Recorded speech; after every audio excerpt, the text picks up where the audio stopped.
Bienvenidos a Forum. En este episodio hablaremos acerca de la crisis de Ucrania, la posibilidad de una guerra con Rusia, la Unión Europea y Estados Unidos. Iniciaremos una serie de podcasts para hacerle seguimiento a esta situación. Para iniciar nos acompaña el profesor de Derecho Internacional y magíster en Derechos Humanos, Richard Stevens Molina. Trataremos de abordar los orígenes del conflicto y las posibilidades de su profundización. Mil gracias, profesor Richard, por estar con nosotros. Para iniciar el abordaje de este tema, le propongo la siguiente pregunta. ¿Cuál es el origen de este conflicto entre Rusia y la OTAN, que tiene a Ucrania como posible escenario?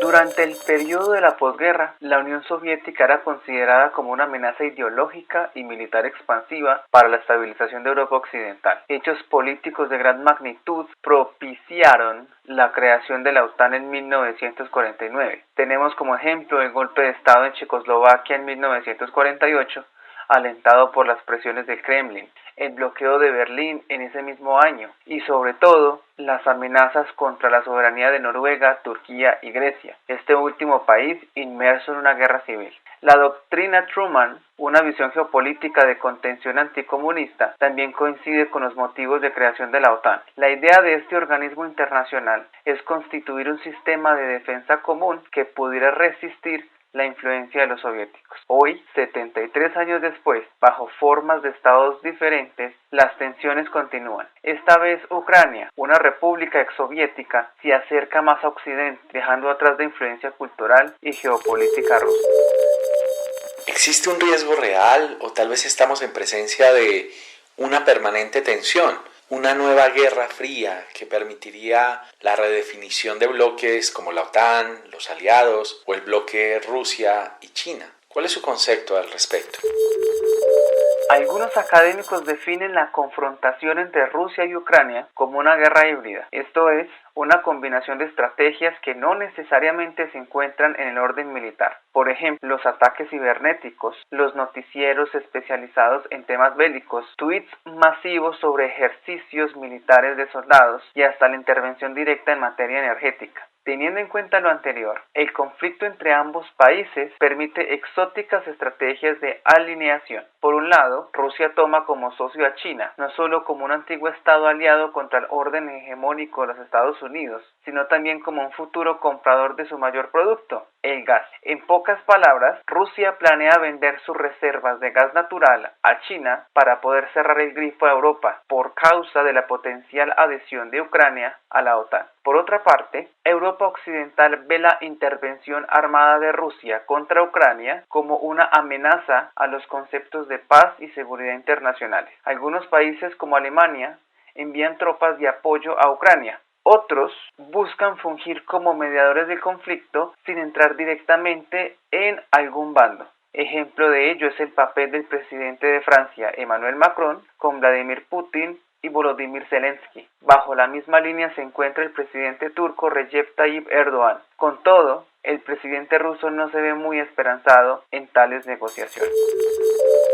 Otro tema que es importante abordar es por qué pese al cruce de propuestas entre Rusia y Estados Unidos no se ha llegado a una solución diplomática. ¿Cuáles son los intereses reales de Rusia y Estados Unidos?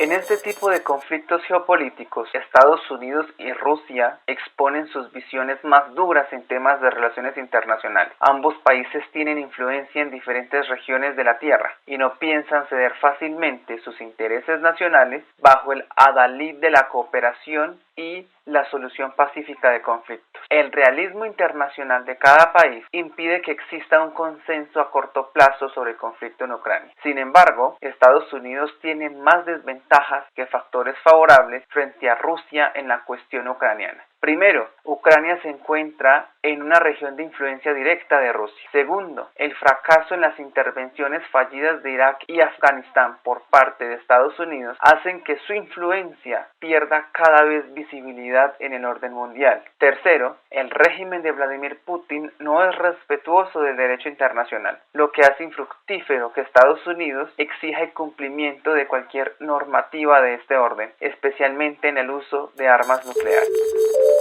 Durante esta crisis hemos apreciado la visita del canciller alemán a Estados Unidos, la reunión de Macron con el presidente Putin, pero muchos se cuestionan cuál es la posición real de la Unión Europea e incluso de Ucrania. ¿Tienen realmente propuestas claras o están excluidas de soluciones reales?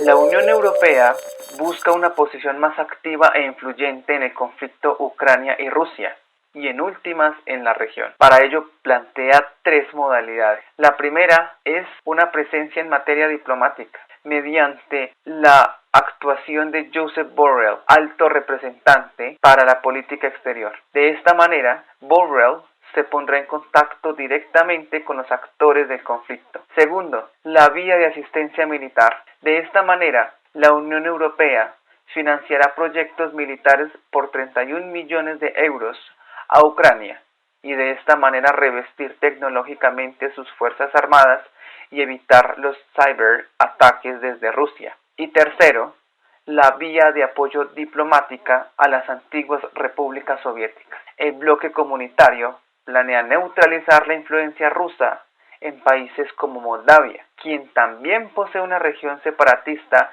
en Transnistria desde 1990 y con fuerte presencia militar rusa.